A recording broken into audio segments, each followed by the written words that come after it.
Hola, j'espère que vous allez tous très bien. Je suis vraiment trop contente de vous retrouver dans cette nouvelle vidéo. Vous avez été beaucoup à me demander, donc la voici. Aujourd'hui, je vais vous partager mes petits tips, mes petites habitudes que j'ai prises et qui ont changé ma vie, du moins qui l'ont beaucoup améliorée. Je tiens à préciser que c'est des habitudes que moi j'ai mis en place et qui conviennent à moi et à mon rythme de vie. Si vous n'y arrivez pas, il n'y a pas de souci, c'est ok. Ça prend le temps que ça prendra. Faut pas oublier qu'une habitude, ça met 30 jours à se mettre en place, donc au bout du 10e jour, ne perdez pas espoir, vous allez y arriver. La première habitude et qui pour moi est très importante parce que c'est vraiment le commencement de notre journée, mais c'est d'arrêter de reporter son réveil. C'est tout bête comme ça et je sais qu'il y a beaucoup de personnes qui le font. On pense tous qu'en reportant notre réveil on gagne des heures de sommeil, mais non, parce qu'entre 7h et 7h30 on s'est jamais vraiment rendormi. Et le repousser, ça fait juste dire à notre cerveau qu'on n'a pas envie de se lever, et du coup on prévient notre cerveau que le matin c'est difficile pour nous, et du coup à chaque fois on rentre dans une routine qui est vraiment pas bonne. Donc vraiment, si vous avez du mal à vous réveiller avec la première sonnerie, je vous conseille de mettre vos téléphones assez loin ou alors dans un tiroir, comme ça vous êtes obligé de vous lever pour l'éteindre.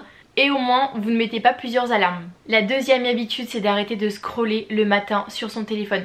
C'est hyper mauvais. Déjà vous habituez vos yeux à directement être en contact avec la lumière. Et ensuite vous rentrez dans la vie des gens avant de rentrer dans la vôtre. Vous pensez à regarder tous vos messages, etc. Tout ce qui est source de stress et d'anxiété avant de penser à vous en commençant votre petite journée. Je vous conseille de vous étirer vraiment, de prendre du temps pour vous. Moi je sais que à part le week-end, j'essaye de pas utiliser mon téléphone avant d'être arrivée au travail. C'est pas facile pour tout le monde, mais par exemple au début mettez-vous un petit chrono de 10 minutes. Si vous allez déjeuner, pendant votre déjeuner vous prenez un livre, vous prenez autre chose. Mais vraiment essayez le matin de pas être sur votre téléphone directement. Ensuite, la troisième habitude, c'est vraiment super important, mais buvez de l'eau. C'est très important. Vous avez passé presque de plus de 7 heures sans boire de l'eau. Votre corps il est très desséché, donc le matin c'est très important de commencer avec un verre d'eau. Évidemment je sais que c'est pas facile pour tout le monde le matin. Au début vous mettez juste un petit verre sur votre table de nuit, vous essayez de boire au moins 2 gorgées et après vous augmentez un petit peu plus. La quatrième habitude, c'est de faire du journaling. Vraiment moi j'adore ça, ça fait très longtemps que j'en fais. Je tiens un bullet journal où je marque dedans justement toutes mes habitudes, etc. Mes humeurs du jour, les petits trucs que j'ai envie de noter, ma petite wishlist, etc. Je note tout à l'intérieur et à côté je fais aussi du journaling. Donc j'écris toutes mes humeurs du jour, tout ce que j'ai un petit peu envie de réaliser, des affirmations, des visions. C'est vraiment super important. Surtout si vous êtes de nature stressée, anxieuse, c'est vraiment super important.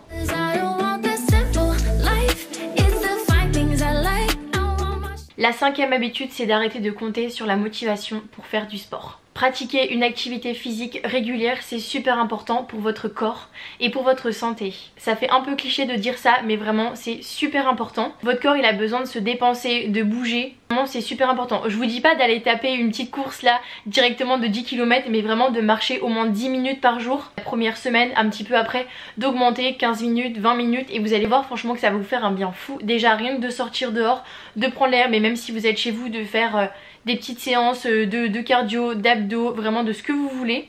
C'est super important. Prenez votre vélo, vous allez faire un petit tour, vous allez promener votre chien, franchement faites un petit tour de votre quartier. C'est super important d'avoir une activité physique. Trouvez un sport que vous aimez faire, que ça soit la marche, de la danse, mettez-vous une petite musique, etc. Que ce soit plutôt un sport collectif, aller à la salle, courir, faire du vélo. Peu importe, trouvez un sport que vous aimez vraiment pratiquer. Trouvez quelque chose qui vous booste avant d'y aller. Mettez votre plus belle tenue, vraiment. Faites-vous belle si c'est ça qui va vous motiver. Créez une playlist vraiment qui va vous mettre en forme, qui va vous booster juste avant. Et par exemple un repas, faites-vous votre meilleur petit déjeuner, etc. Vraiment, c'est super important de ne pas compter sur sa propre motivation, mais de se créer un petit boost. Si vous ne trouvez pas le temps de faire un sport ou quoi, je vous conseille de vraiment le mettre dans votre agenda. Comme si c'était un rendez-vous, je sais pas, chez le docteur ou quelque chose comme ça, un rendez-vous important. Vous le calez vraiment dans votre agenda et au moins vous avez plus le choix que d'y aller. D'ailleurs récemment je vous ai partagé un réel sur mes tips pour pratiquer une activité physique régulièrement, donc n'hésitez pas à aller le voir. La sixième habitude, c'est de se préparer à manger et de ne plus commander des Uber, etc. De temps en temps, il n'y a pas de souci parce qu'il faut quand même penser à se faire plaisir. Vraiment votre corps il mérite tout votre temps, donc préparez-vous des petits repas, etc. Il n'y a pas forcément besoin que ça soit super complexe et super long. Vous préparez un petit repas assez sain, ça va vite, c'est très sympa. Évidemment de temps en temps vous vous autorisez des restaurants, des Uber Eats, ça il n'y a pas de souci. Mais vraiment prenez le temps de vous faire à manger et un bon repas.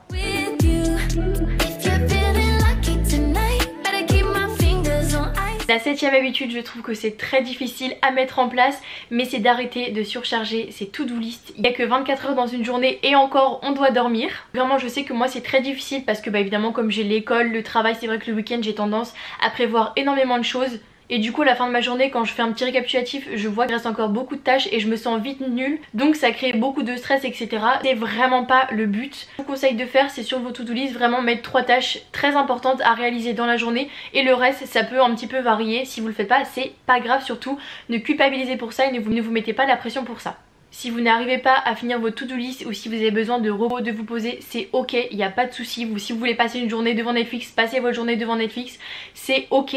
Vraiment, il faut penser à vous et à ce que votre corps vous dit. La 8e habitude, ça rejoint un petit peu ce que je disais tout à l'heure, mais c'est de prendre l'air.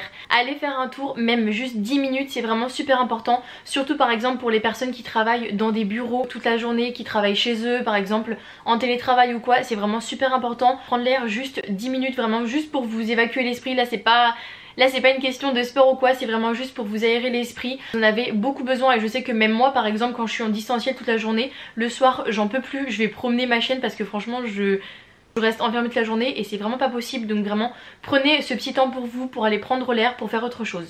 La 9e habitude, c'est d'arrêter de procrastiner et de repousser les tâches au lendemain. Comme je disais tout à l'heure, du coup avec la to-do list c'est vrai qu'on a tendance à la surcharger et parfois il y a des tâches qu'on ne réalise jamais.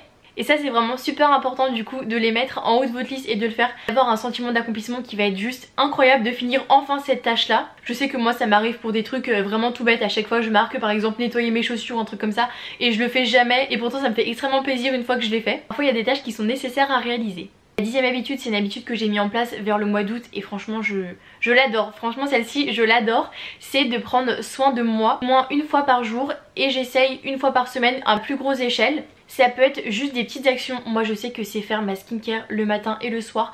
Vraiment je me prends pas la tête, j'adore utiliser tous mes produits etc. Vraiment prendre soin de ma peau, je fais mon gua sha, je fais tous mes rolls etc. Je mets toutes mes petites crèmes, tous mes petits sérums, franchement j'adore faire ça. Et une fois par semaine je prends une petite soirée pour moi, je travaille pas, je révise pas mes cours, je regarde une petite série vraiment, je me pose et je fais vraiment ce dont j'ai envie. Je mange le repas que j'ai envie de manger à ce moment là, vraiment je me prends pas la tête, je commande si j'ai envie de commander, je mange n'importe quoi si j'ai envie de manger n'importe quoi. Juste un moment que pour soi, ça peut être n'importe quoi, si c'est faire vos ongles, si c'est vous faire un petit soin dans les cheveux, vous faire un masque, il n'y a pas de souci, c'est vraiment juste prendre un petit temps pour soi, c'est super important. Ma 11e habitude que j'ai commencé récemment et vraiment je l'adore, c'est écouter des podcasts. Je suis mais accro, c'est pas mieux qu'écouter de la musique mais franchement c'est juste incroyable, vraiment moi j'adore. Je les écoute quand je vais au travail sur la route, je les écoute dans le bus, je les écoute quand je me prépare le matin, je les écoute vraiment le soir avant de me coucher et j'en écoute tout le temps. J'adore ça vraiment. Des fois quand je prends l'air ou quoi, si j'écoute des podcasts, j'adore ça. Quand je fais du sport non parce que la musique ça me motive plus, mais les podcasts c'est juste incroyable. En ce moment j'écoute celui de Allo Alaya. C'est juste incroyable, j'adore. N'hésitez pas d'ailleurs à me dire dans les commentaires si vous avez des recommandations de podcasts à me faire écouter. Je suis preneuse, j'adore. La 12e habitude, c'est vraiment une habitude qui est vraiment très importante, c'est d'arrêter au moins 1 heure son téléphone avant d'aller se coucher. S'il vous plaît, arrêtez d'utiliser votre téléphone avant d'aller vous coucher. C'est super mauvais. Déjà rien que pour vos yeux, toute la lumière que ça nous renvoie, etc. Surtout avant d'aller se coucher, souvent on est dans le noir ou quoi, par exemple quand on regarde la télé, quand on regarde son téléphone, à utiliser nos écrans et en fait pour nos yeux, c'est vraiment très mauvais d'avoir directement la lumière blanche comme ça. Pour nous, moi je sais que dès que j'arrête mon téléphone 1 heure au moins avant d'aller me coucher, je dors beaucoup mieux. Mon esprit il est beaucoup plus apaisé etc. Là on se met beaucoup de choses dans la tête, ça sert vraiment à rien. Donc vraiment si vous pouvez couper votre téléphone au moins 1 heure 45 minutes avant d'aller vous coucher, c'est vraiment super important. Et du coup la 3e habitude, moi pourquoi j'arrête aussi mon téléphone, c'est de lire un livre avant d'aller dormir. Parce que les dernières informations qui sont vues durant votre journée, c'est celles qui vont vous trotter toute la nuit. Moi je sais que quand je lis un livre ça me fait réfléchir mais vraiment toute la nuit. Et quand j'ai tendance à regarder les écrans ou quoi, ça a tendance à me faire plutôt culpabiliser, stresser. Et je sais que la nuit je vais beaucoup plus mal. Donc là vraiment vous allumez une petite bougie, vous mettez dans une ambiance très saine et vous lisez votre petit livre. Ça peut être des livres de développement personnel, ça peut être des petits livres avec des histoires etc. Vraiment qui vous plaisent. Ça peut être des magazines, peu importe, vraiment je vous conseille de lire. Et si vous pouvez lire directement en format livre, pas par exemple sur la tablette ou quoi, je sais que maintenant ça se fait beaucoup parce que parce que du coup on revient encore à la lumière etc. pour vos yeux. Vraiment moi j'adore les livres, d'ailleurs si vous avez des livres à me conseiller, mettez tout ça dans les commentaires. En ce moment je suis en train de lire Les Anti-Sèches du Bonheur et vraiment ce livre il est juste incroyable. Alors n'hésitez pas à me dire dans les commentaires si vous voulez une petite vidéo etc. Les livres que j'ai lus etc. pour le développement personnel, juste une vidéo explicative sur le développement personnel etc. N'hésitez pas à me dire tout ça dans les commentaires. J'espère en tout cas que cette petite vidéo vous aura plu. Je vous ai vraiment partagé toutes les habitudes qui moi m'ont beaucoup aidé à améliorer mon style de vie, ma qualité de vie. Vraiment ça, je vois vraiment un changement. Pour moi c'est super important. N'hésitez surtout pas à me dire dans les commentaires si vous avez aimé cette vidéo et à me dire aussi d'autres sujets de vidéos que vous voulez voir sur cette chaîne. Vous avez été super nombreux à me faire des retours sur ma dernière vidéo, donc vraiment je vous remercie. Je vous dis à dimanche prochain pour une prochaine vidéo. Ciao!